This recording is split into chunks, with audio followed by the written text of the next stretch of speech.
तो चलो आज हमारे इस लेसन का आगे के टॉपिक को शुरू करते हैं। हम लोगों ने इंट्रोडक्शन में देखा कि कैसे रोटेशनल डायनामिक्स में हमें डायनामिक्स यानी कि स्टडी करना है किसी ऐसे ऑब्जेक्ट का जो सर्कुलर मोशन में परफॉर्म कर रही है, यानी पाथ कवर कर रही है, सर्कुलर पाथ। थोड़े बहुत हम लोगों ने लीनियर और रोटेशनल यानी लीनियर और सर्कुलर के बीच के थोड़े टर्म्स के बारे में भी डिस्कस किया, उनके यूनिट्स के बारे में डिस्कस किया, उनके डायरेक्शन के बारे में डिस्कस किया। अब हमारे इस लेसन का पहला टॉपिक का नाम है यूसीएम यानी यूनिफॉर्म सर्कुलर मोशन। कहने का मतलब है सर्कुलर मोशन, यूनिफॉर्म तो बाद में बात करते हैं। सर्कुलर मोशन यानी कोई भी ऑब्जेक्ट जब circular path with respect to centre perform करती है तो हम लोग उसे सर्कुलर मोशन कहते हैं। बट ये यूनिफॉर्म का क्या? तो यूनिफॉर्म का मतलब क्या है? जिसकी स्पीड सेम होगी, जिसकी वेलोसिटी कांस्टेंट होगी, जिसकी मैग्नीट्यूड वेलोसिटी की सेम होगी, ठीक है ना। यानी घुमा फिरा के कहने का मतलब ये है कि कोई ऐसा ऑब्जेक्ट, एक ऐसा ऑब्जेक्ट जो सर्कुलर पाथ तो परफॉर्म कर रहा है बट मैग्नीट्यूड जिसकी वेलोसिटी की सेम होगी, यानी कि सेम वेलोसिटी के साथ, कांस्टेंट वेलोसिटी के साथ अगर वो सर्कुलर पाथ में मूव कर रहा है तो हम लोग उसे यूनिफॉर्म सर्कुलर मोशन कहेंगे। इस चीज़ के अंदर बहुत सारी चीज़ें और भी जुड़ी हुई है इसके साथ में। एक्चुअली ये बहुत ही इंपॉर्टेंट टॉपिक है, देखने में बड़ा सिंपल लग रहा है लेकिन है एक्चुअली बहुत अलग सा। देखो होता क्या है मालूम है, जब कोई ऑब्जेक्ट सर्कुलर पाथ में मूव करती है तो वो हर पॉइंट पर अपने डायरेक्शन बदलते जाती है। एक्चुअली वो बाहर निकलना चाहती है, सर्कल का जो पाथ है ना सरकमफरेंस वाला, उस सरकमफरेंस के बाहर वो निकलना चाहती है, but due to centripetal force उस ऑब्जेक्ट को अंदर रहना होता है, ठीक है ना। वो अबाइड हो जाती है, लिमिटेड हो जाता है उसका, वो रेस्ट्रिक्टेड हो जाती है, इसीलिए वो सर्कुलर पाथ में मूव करते रहती है। तो डायरेक्शन बार बार चेंज होता है, हर पॉइंट पर चेंज होता है। हमने बात किया कि लेकिन उसकी स्पीड तो सेम होती है ना।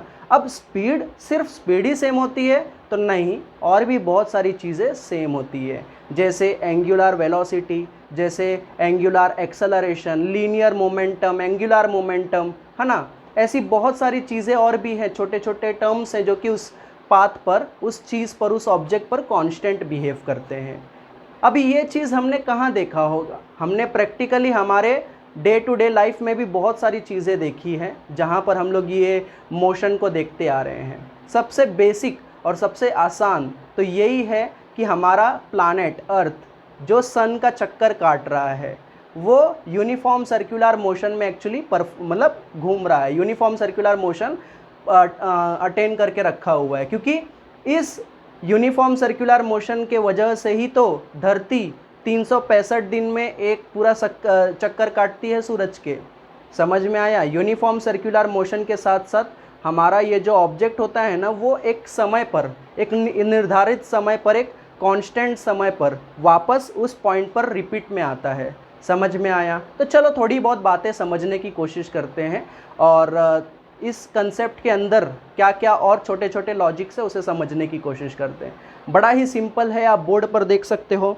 जैसे कि सबसे पहले उसका डेफिनेशन मैंने लिखा हुआ है, यूसीएम यानी यूनिफॉर्म सर्कुलर मोशन। इसे आप डिफाइन कर सकते हो एज अ पीरियोडिक मोशन। जैसे कि मैंने अभी बताया ना, पीरियोडिक मोशन मतलब वो निर्धारित समय पर वापस अपने आप को रिपीट करता है उस सरकमफरेंस पर, ठीक है। इसीलिए उसे पीरियोडिक मोशन भी कहते हैं। Periodic motion of a particle moving along a circumference, यानी कि वो गोल गोल चक्कर काट रहा है, of a circle with constant angular speed. अब ये एंगुलर स्पीड क्यों आ गई? आप वैसे इसे स्पीड भी बोल सकते हो, बट एंगुलर इसलिए बोल रहे हैं ना क्योंकि हमारा ऑब्जेक्ट सर्कुलर पाथ में मूव कर रहा है, सर्कुलर मोशन में है। और कल ही हमने बात किया था कि हमारा जो लीनियर के टर्म्स होते हैं और एंगुलर मतलब हमारे रोटेशनल या फिर सर्कुलर मोशन के जो टर्म्स होते हैं उसमें काफ़ी कुछ चेंजेस होता है। जैसे यहाँ पर जिसे आप लीनियर वेलोसिटी कहते हो, स्मॉल यू या स्मॉल वी से रिप्रेजेंट करते हो, वही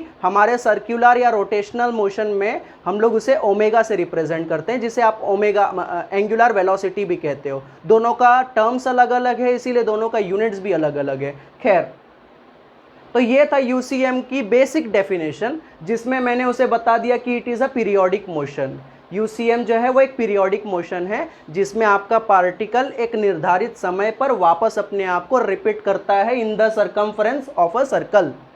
अब हम लोगों ने थोड़ा सा उसके बारे में और जानकारी लिखी हुई है, जैसे यूसीएम में जो डायरेक्शन होता है ना, वेलोसिटी डायरेक्शन, जो वेलोसिटी का डायरेक्शन होता है वो हमेशा टेंजेंट होता है, टेंजेंशियल वेलोसिटी होती है, और वो सर्कम्फरेंस के जो टेंजेंट में निकलता है उसका मतलब टेंजेंशियल वेलोसिटी जो रहती है ना, वो बार बार उसे बाहर पुल करते रहती है, बट वो अंदर रहता है, ठीक है ना, ड्यू टू सर्टेन फोर्स जिसे आप सेंट्रीपिटल फोर्स कहते हो। बट हुआ क्या कि डायरेक्शन आपकी चेंज होते रहती है, लेकिन आपका वेलोसिटी जो रहता है ना, उसका मैग्नीट्यूड सेम रहता है। जैसे कि एक बेसिक सा फिगर बना लेते हैं हम लोग। मान लीजिए कि आपका एक पार्टिकल है जो सर्कुलर मोशन में मूव करता जा रहा है, सर्कुलर पाथ पर सरकमफ्रेंस पे घूम रहा है। हम लोगों ने उसे एक पॉइंट पर रख दिया, जैसे ये पॉइंट P रिप्रेजेंट कर रहा है पोजीशन ऑफ द ऑब्जेक्ट। तो इस पोजीशन पर एक्चुअली उसका जो वेलोसिटी है, वो ऑब्जेक्ट है ना, अपने आप बाहर निकलना चाहता है ड्यू टू इनर्शिया। वो घूम रहा है तो वो बाहर निकलना चाहता है, बट उसे सेंट्रीपिटल फोर्स उसे अंदर की तरफ खींच लेती है, ठीक है। खैर, ये है उसका सेंटर, जिसे मैं C से रिप्रेजेंट कर दूंगा। क्योंकि ये एक सर्कल है इसीलिए इसमें एक रेडियस होगा। अभी फ़िलहाल यहाँ पर हम लोग इसे जो स्मॉल r बता रहे हैं वो रेडियस वेक्टर है, ठीक है। ये एक रेडियस वेक्टर है जो बता रहा है position of the object with respect to centre. समझ में आया? ठीक है। अब होता क्या है मालूम है कि इस पर एक एक्सेलरेशन लगता है इस ऑब्जेक्ट पर। उस एक्सेलरेशन को हम लोग बोलते हैं रेडियल एक्सेलरेशन, क्योंकि वो रेडियस के अलोंग एक्ट कर रहा है ना, इसीलिए रेडियल एक्सेलरेशन। और इस रेडियल एक्सेलरेशन ही आगे जाकर कहीं ना कहीं सेंट्रीपिटल फोर्स का कारण बनता है। खैर, रेडियल एक्सेलरेशन, इसकी मैग्नीट्यूड के बारे में ज़रा समझ लेते हैं। तो रेडियल एक्सेलरेशन को मैंने स्मॉल AR से रिप्रेजेंट किया है, जिसका मैग्नीट्यूड यानी जिसका फॉर्मूला है -ओमेगा²r, जहाँ पर ओमेगा का मतलब क्या है, एंगुलर वेलोसिटी, जहाँ पर स्मॉल r का मतलब क्या है, रेडियस। लेकिन ये माइनस क्या कर रहा है, माइनस कुछ तो रिप्रेजेंट कर रहा होगा शायद, तो देखते हैं। एक्चुअली ये नेगेटिव साइन जो है ना, ये नेगेटिव साइन रिप्रेजेंट कर रही है कि acceleration of the particle performing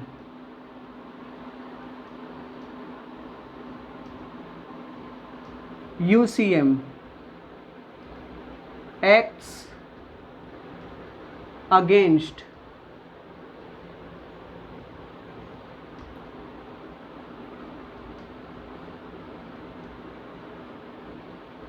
the radius vector।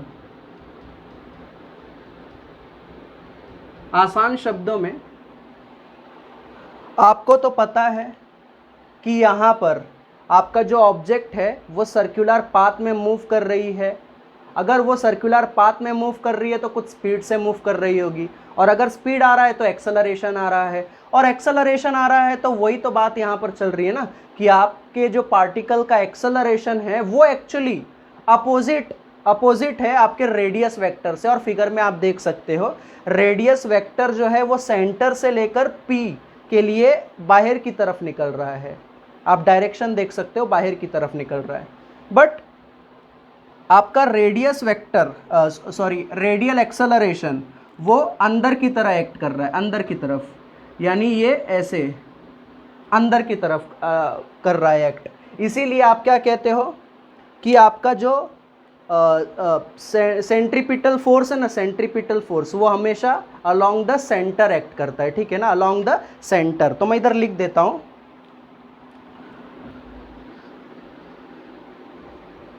Radial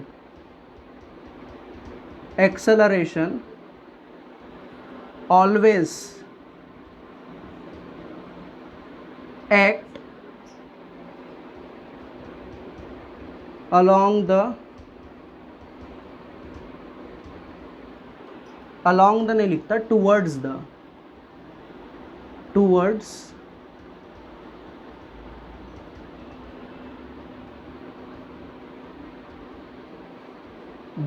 center of circle, hence centripetal force, है ना। यानी कि हमें पता चला कि एक्चुअली कोई पार्टिकल जब यूसीएम परफॉर्म करती है तो बाय डिफ़ॉल्ट उसके अंदर कहीं ना कहीं सेंट्रीपिटल फोर्स आ जाता है। Centripetal force actually radial acceleration के नाम पर आता है, उसके वजह से आता है। समझ में आया? तो घुमा फिरा के हम लोगों ने यहाँ पर यूसीएम के बारे में स्टडी की, जहाँ पर एक पार्टिकल है सर्कल में, सरकमफरेंस में कांस्टेंट स्पीड के साथ, कांस्टेंट एंगुलर स्पीड के साथ मूव करे जा रहा है, और जहाँ पर आपका जो ऑब्जेक्ट है वो टेंजेंशियली बाहर निकलना चाहता है, क्योंकि उस पर टेंजेंट वेलोसिटी लग रही है, एक टेंजेंशियल वेलोसिटी लग रही है, बट रेडियल एक्सेलरेशन उसे अंदर की तरफ खींच रहा है, एक्सेलरेट कर रहा है, जिसे आप आगे जाकर सेंट्रीपिटल फोर्स भी कहते हो। ठीक है, तो चलो हम लोग नए टॉपिक के साथ आगे जाते हैं। अगर आपको इसका स्क्रीनशॉट निकालना है तो निकाल लो, फिर आगे बढ़ते हैं। तो चलो अब हम लोग नया टॉपिक शुरू करते हैं। अभी आपने यूसीएम पढ़ा, यूसीएम में आपने देखा कि सर्कल में आपका पार्टिकल सर्कुलर मोशन परफॉर्म कर रहा है, यूनिफॉर्म सर्कुलर मोशन परफॉर्म कर रहा है। अगर वो मोशन सर्कुलर होगा, पर अगर वो सर्कुलर मूव कर रहा है, उसे कुछ वक्त तो लगता होगा ना, तो उसके बारे में ये कुछ नए टर्म्स हम देखेंगे। यूसीएम के अंदर क्या क्या टर्म्स लग सकता है उस पार्टिकल पर। तो पहला है टाइम पीरियड, जिसे आप कैपिटल टी से रिप्रेजेंट करोगे, और दूसरा है फ्रीक्वेंसी, जिसे स्मॉल एन से रिप्रेजेंट करोगे, आप स्मॉल एफ से भी रिप्रेजेंट कर सकते हो। तो टाइम पीरियड बेसिकली क्या होता है? Periodic time of the particle performing UCM, यानी कि वो पार्टिकल जो यूसीएम परफॉर्म कर रहा है उसे पीरियोडिक टाइम कितना लगता है टू कंप्लीट वन रिवॉल्यूशन, यानी एक पूरा चक्कर काटने के लिए उसे जो समय लगता है उसे हम लोग टाइम पीरियड कहते हैं। टाइम पीरियड को आप कैपिटल टी से रिप्रेजेंट करते हो। अब उसके लिए हम लोग ने फॉर्मूला थोड़ा सा रिलेट करना है, रिलेशनशिप निकालनी है उसकी। तो फॉर्मूला उसका निकालने के लिए हमने लिख दिया कि period is equal to circumference upon linear velocity. अब सरकमफरेंस, क्योंकि आपका पार्टिकल गोल चक्कर काट रहा है ना, सर्कल के अराउंड, सरकमफरेंस के अराउंड चक्कर काट रहा है। सरकमफरेंस का फॉर्मूला तो 2 पाई आ रहा है, आपने स्कूल लेवल्स पर पढ़ा है, स्कूल डेज में। लीनियर वेलोसिटी को स्मॉल सी वी से रिप्रेजेंट कर रहे हो। अब यहाँ पर आपने इसे सिंप्लीफाई करा और 2 पाई अपॉन ओमेगा बता दिया, जहाँ पर v is equal to r omega है, और फाइनली आपका ये कंप्लीट आंसर मिल गया। बट मुझे प्रॉब्लम ये है कि ये लाया कैसे हमने। तो चलो थोड़ा सा हम लोग इसे ज़रा और बेहतर समझने की कोशिश करते हैं।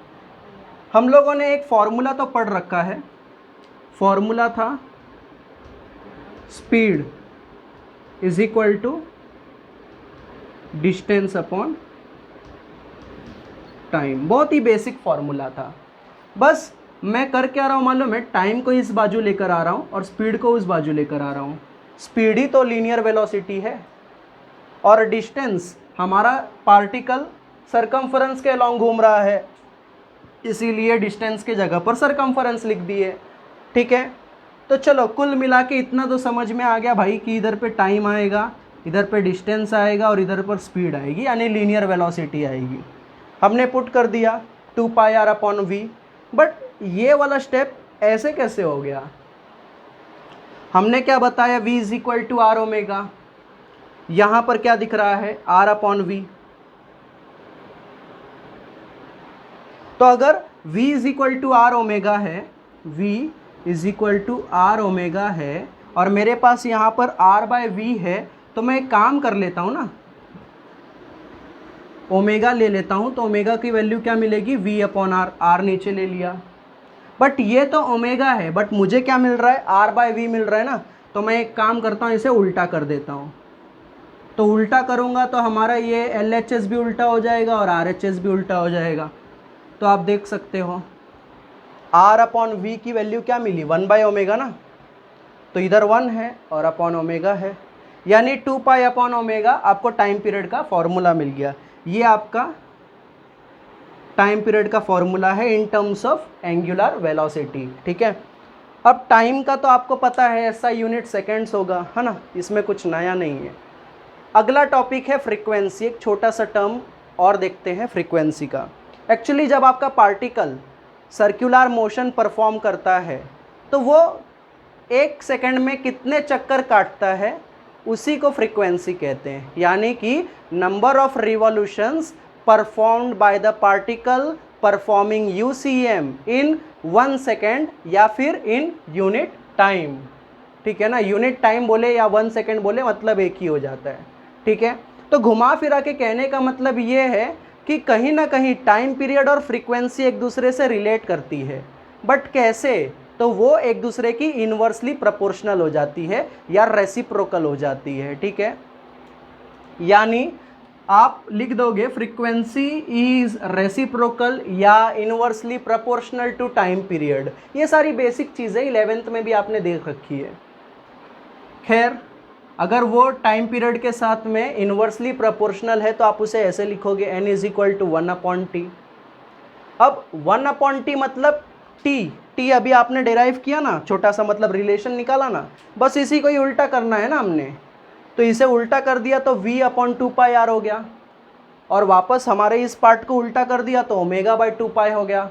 कुल मिला के हमारा अलग अलग टर्म्स में हमने फॉर्मूला निकाल लिया। जो हमें क्वेश्चन में दिया होगा उसके अनुसार, उस कंडीशन के अनुसार हमारे फॉर्मूले जाएंगे वहाँ पर, ठीक है।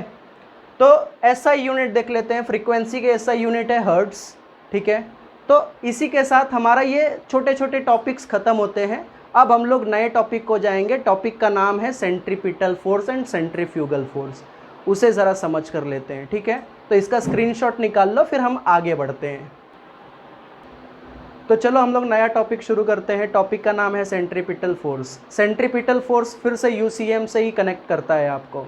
जैसे आपने देखा यूसीएम में आपका पार्टिकल जो रहता है उसके मैग्नीट्यूड में, मतलब वेलोसिटी के मैग्नीट्यूड में कोई चेंज नहीं है, वो कांस्टेंट है, बट उसके डायरेक्शन में चेंज है।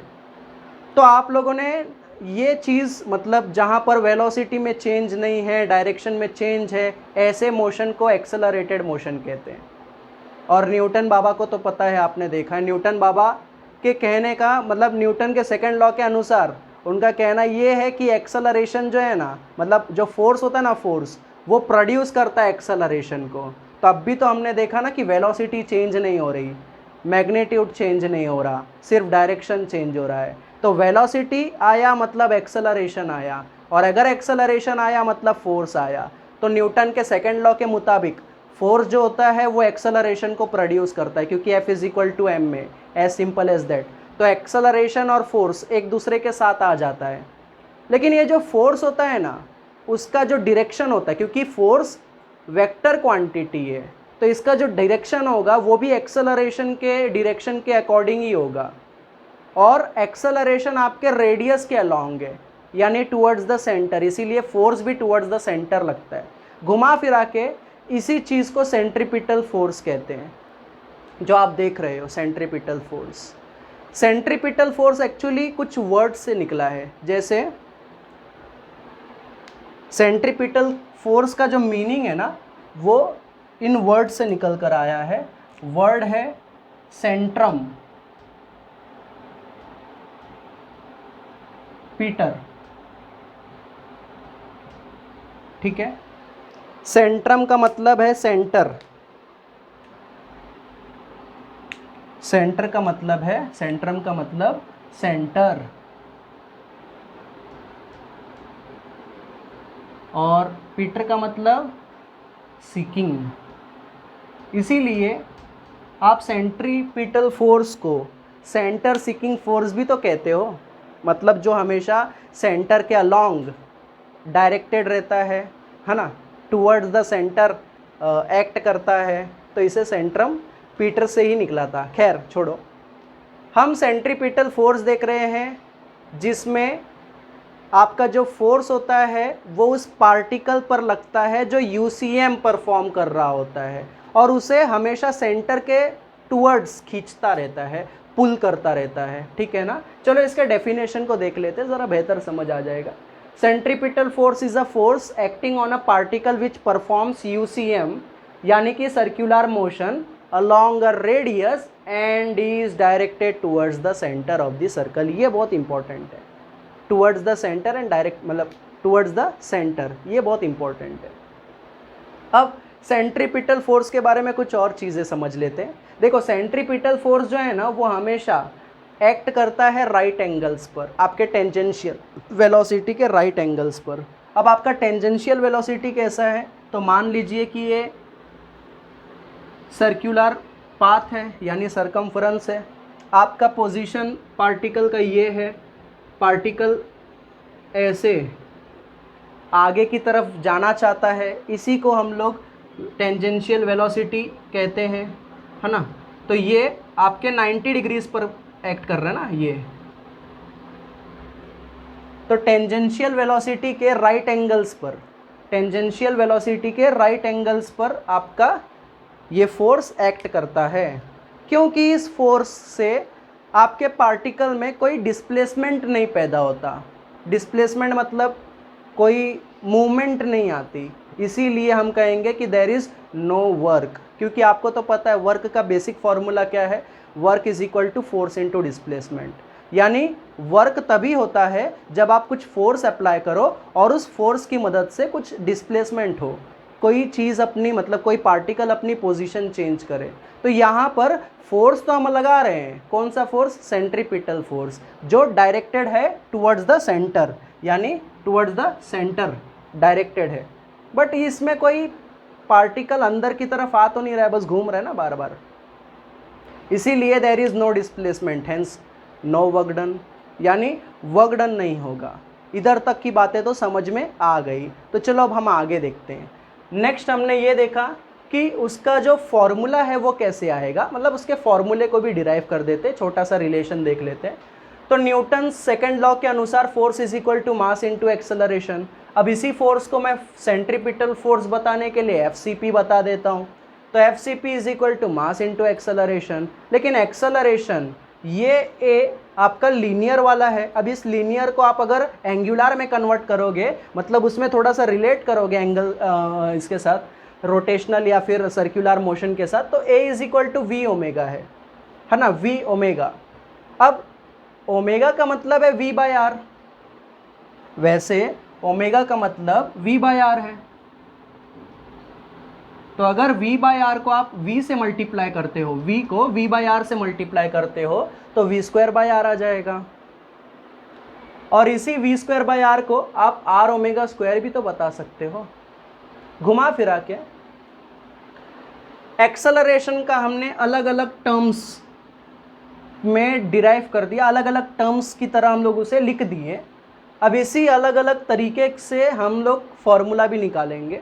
हमने करनी कुछ नहीं है, हमने बस इस एक्सेलरेशन के अलग अलग टर्म्स को, अलग अलग वैल्यूज़ को उठाकर हमारे फोर्स के फॉर्मूले में पुट करना है। यानी अगर इस एक्सेलरेशन को इसमें पुट करें तो ये m इंटू ए मतलब v ओमेगा ना, तो हो जाएगा m v ओमेगा। अगर v स्क्वायर बाय आर को उठाकर इसमें पुट करें तो m v square by r हो जाएगा। r ओमेगा स्क्वायर को उठाकर इसमें फॉर्मूले में पुट करें तो m r ओमेगा स्क्वायर हो जाएगा। बट ये तो विदाउट एनी डायरेक्शन है, ये तो हमारा जैसे बोलते हैं ना स्केलर क्वांटिटी की तरह दिखाई दे रहा है। अगर उसे वेक्टर नोटेशंस में लिखेंगे आप, वेक्टर का मतलब क्या, जहाँ पर डायरेक्शन भी आ जाता है, क्योंकि फोर्स डायरेक्शन वेक्टर क्वांटिटी है, एक्सेलरेशन भी वेक्टर क्वांटिटी है। तो यहाँ पर अगर आप उसे वेक्टर क्वांटिटी की तरह लिखते हैं तो एफ यानी फोर्स वेक्टर क्वांटिटी, इसलिए उसके ऊपर वेक्टर का साइन आ जाएगा। M v square by r as it is मैंने कॉपी कर ली।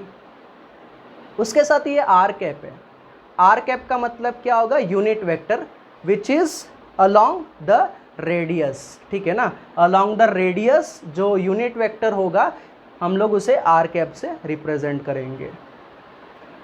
फिर उसे ही हम लोगों ने आगे m omega square r vector बताया, जहाँ पर आर वेक्टर जो है वो रेडियस वेक्टर है। अब देखो यूनिट वेक्टर निकल गया।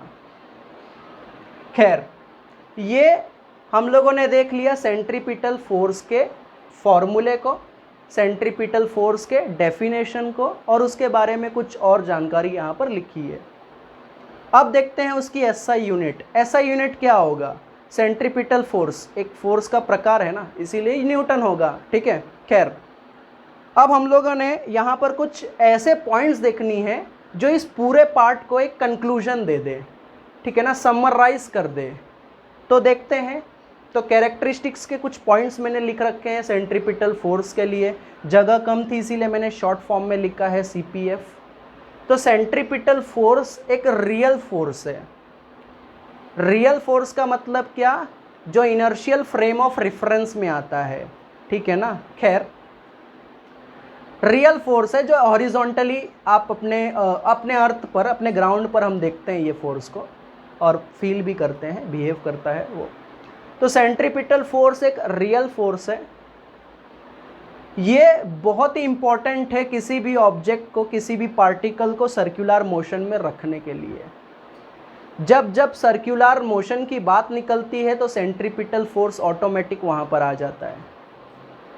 तो सेंट्रीपिटल फोर्स जो है it is very necessary for maintaining any particle in the circular motion. ये उसके लिए सेकंड पॉइंट बन जाएगा। थर्ड पॉइंट मैंने बताया है उसकी प्रॉपर्टी कि it is directed towards the centre of the circle. Finally fourth point लिखा है इट परफॉर्म्स नो वर्क, यानी there is no work done, जो कि मैंने यहाँ पर भी लिखी है। यानी ये पूरे पार्ट का एक छोटा सा समरी यहाँ पर मैंने लिख रखा है। आई होप आपको समझ में आया है। सेंट्रीपिटल फोर्स बड़ा सिंपल था। अब हम सेंट्रीफ्यूगल फोर्स के लिए जाएंगे। तो आप यहाँ पर इसका स्क्रीनशॉट निकाल लो, फिर हम आगे बढ़ेंगे, ठीक है। अब नया टॉपिक शुरू करेंगे जिसमें, तो चलो हम लोग एक नए टॉपिक के साथ शुरू करते हैं। टॉपिक का नाम है सेंट्रीफ्यूगल फोर्स। देखो, एक्चुअली हम लोगों ने सेंट्रीपिटल फोर्स पढ़ते वक्त न्यूटन्स के लॉ को देखा था। अब क्योंकि ये भी फोर्स है, इस पर भी न्यूटन्स के लॉ लगाने होगी। लेकिन न्यूटन का लॉ जो है ना, वो सिर्फ इनर्शियल फ्रेम ऑफ रेफरेंस पर ही काम करता है। अब इनर्शियल फ्रेम ऑफ रेफरेंस क्या है? एक ऐसा फ्रेम जो हमेशा फिक्स होता है हमारे अर्थ के साथ, ठीक है ना। यानी कि ऐसा फ्रेम जिस पर आपका जो ऑब्जेक्ट होता है वो अर्थ पर दिखाई देता है, अर्थ पर ही रहता है, फिक्स रहता है, ठीक है। जिस ऑब्जेक्ट का जो स्पीड होती है, स्पीड वो फिक्स होती है और विथ रिस्पेक्ट टू वेलोसिटी, हमारे जो अर्थ का घूमने की जो वेलोसिटी है, स्पीड है, उसके साथ मैच करती है, उसे हम लोग इनर्शियल फ्रेम ऑफ रेफरेंस कहते हैं। तो ऐसे ही पार्ट पर न्यूटन्स के लॉ लगाई जा सकती है। तो चलो एग्जाम्पल के तौर पर मैं आपको बोलता हूँ, एक एग्जाम्पल कंसिडर करने की कोशिश करो। एक पॉलिश सरफेस है।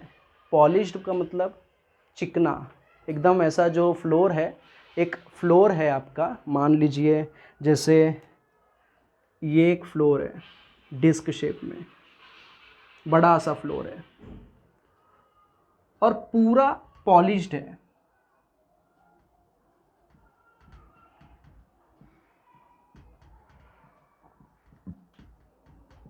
पॉलिश्ड फ्लोर का मतलब जाहिर सी बात है जिसमें फ्रिक्शन नहीं होगा।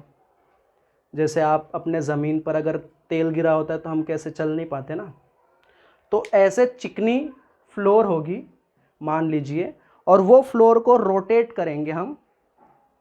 ये फ्लोर है, इस फ्लोर को मान लो हम लोग रोटेट करेंगे, फिक्स कर दिया नीचे, और इसे रोटेट करेंगे। रोटेट करेंगे मान लो कांस्टेंट एंगुलर स्पीड के साथ। ये फ्लोर मान लीजिए अम्यूज़मेंट पार्क पर या फिर किसी मेले में या किसी सर्कस में होगा। वहाँ पर इस फ्लोर पर आप खड़े हैं और आपका एक फ्रेंड खड़ा है। मान लीजिए आप इस फ्लोर पर यहाँ पर खड़े हैं और आपका एक फ्रेंड है आपके साथ। आप दोनों को इस फ्लोर पर खड़े करा है।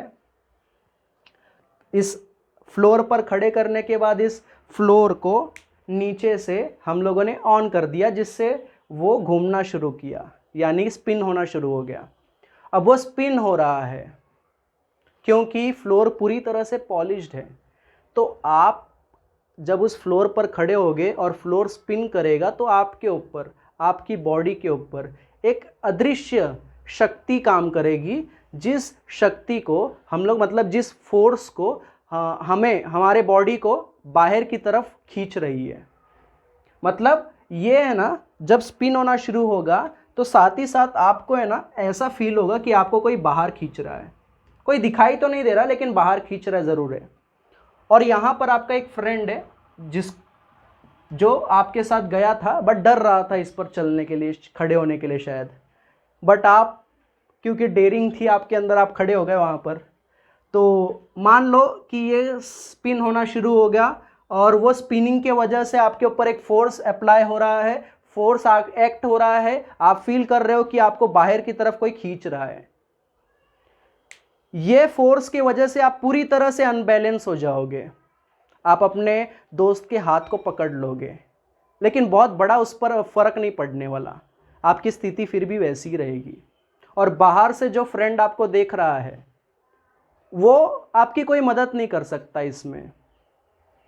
अब आपको एक ऐसा फोर्स चाहिए जो आपको अंदर की तरफ खींच सके, तभी तो आप बैलेंस हो जाओगे ना। मतलब मैंने क्या बोला, जब ये स्पिन होना शुरू हुआ, ये पॉलिश्ड फ्लोर, तो आपको वो बाहर की तरफ ढकल रहा था, आपको बाहर की तरफ खींच रहा था, क्योंकि आप अस्थिर हो रहे थे, अनबैलेंस्ड हो रहे थे। अपने आप को बैलेंस करने के लिए दोस्त का हाथ पकड़ लिया, बट उससे कोई बहुत बड़ा फ़र्क तो नहीं पड़ा। लेकिन अब आपकी स्थिति सही करने के लिए आपको एक ऐसा फोर्स चाहिए जो आपको अंदर की तरफ खींचे, ताकि बाहर का और अंदर का फोर्स एक दूसरे को कैंसिल कर दे और आप एक जगह पे खड़े रहो। अब यहाँ पर ये जो फोर्स था जो आपको बाहर खींच रहा है, उस फोर्स का आप पर mv²/r की मैग्नीट्यूड लग रही है। मज़े की बात तो ये है कि ये force non inertial frame of reference की तरह एक्ट कर रहा है, क्योंकि धरती तो अभी भी घूम रही है, बट हम क्या बाहर की तरफ गिर रहे हैं क्या, हम बाहर की तरफ जा रहे हैं क्या? नहीं। लेकिन इस फ्लोर पर खड़े होने के बाद आप बाहर की तरफ जा रहे हो, ऐसा लग रहा है कि आपको कोई बाहर खींच रहा है, यानी कि ये non inertial frame of reference है। इसी को ही हम लोग सेंट्रीफ्यूगल भी मतलब सेंट्रीफ्यूगल फोर्स भी कहते हैं। अब समझ में आ रहा है सेंट्रीफ्यूगल फोर्स के लिए मैंने ये सब क्यों बताई। सेंट्रीफ्यूगल फोर्स एक ऐसा फोर्स है जो हमेशा डायरेक्टेड होता है अवे फ्रॉम द सेंटर, आपको बाहर की तरफ खींचता है। खैर, ये non inertial frame of reference पर काम कर रहा है, इसीलिए इस पर न्यूटन्स के लॉ भी लगा नहीं सकते हम, क्योंकि न्यूटन्स के लॉ लगाने के लिए आपको इनर्शियल फ्रेम ऑफ रेफरेंस की ज़रूरत पड़ेगी।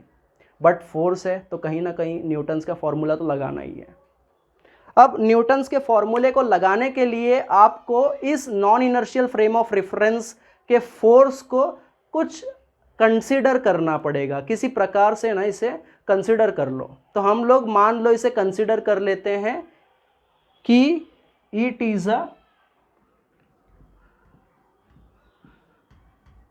Pseudo force.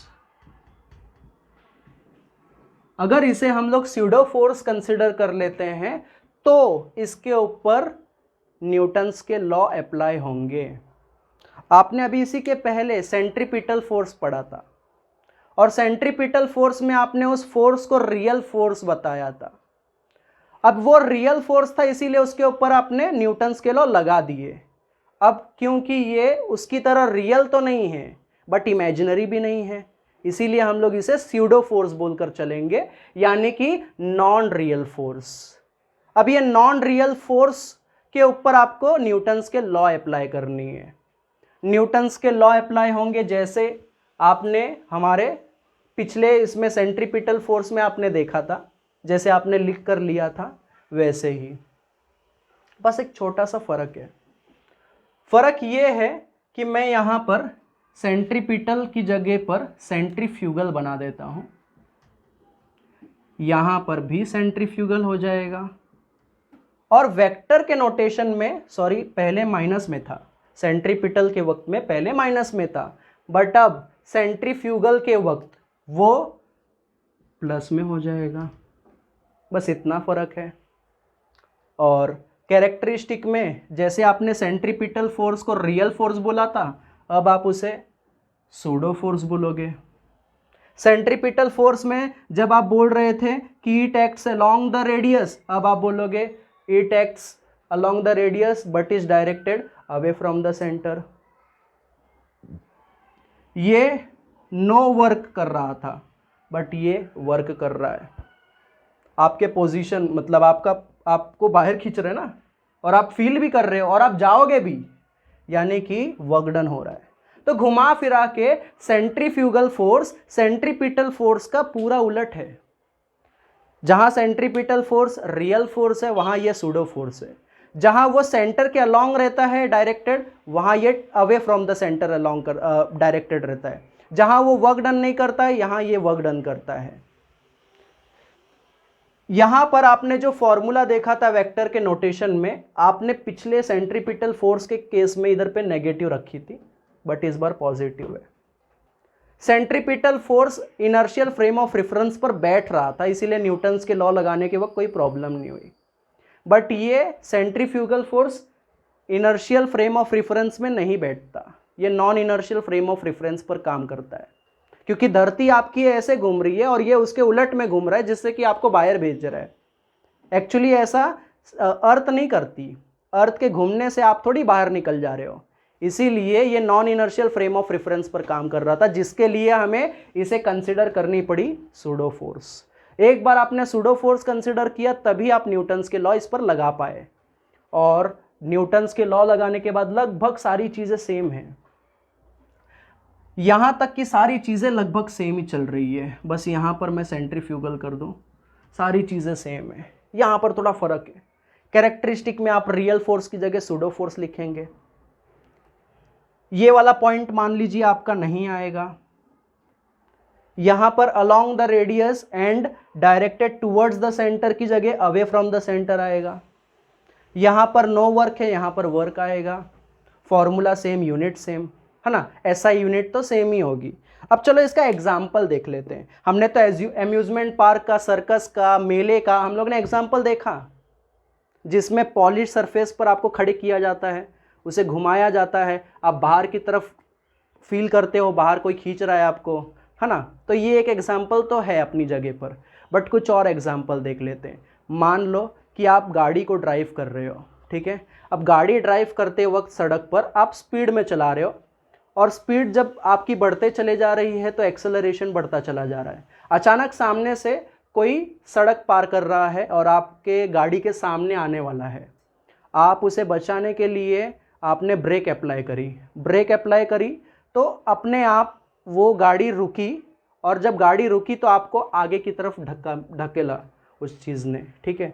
तो ये एक फोर्स का एग्जाम्पल हो सकता है। एक एग्जाम्पल ये कि जब आप टर्न लेते हो तो आप लेफ्ट टर्न लोगे तो आपकी बॉडी फील करती है राइट की तरफ जाने के लिए, क्योंकि इनर्शिया उसे, मतलब आप अभी तक ऐसे सीधे ड्राइव कर रहे थे, अचानक से आपने टर्न लिया तो आपकी बॉडी अभी भी फील कर रही है कि वो सीधे जा रही है, इसलिए कुछ आगे बढ़ जाती है। खैर ये भी एक एग्जाम्पल है। अच्छा, एक और एग्जाम्पल बताता हूँ।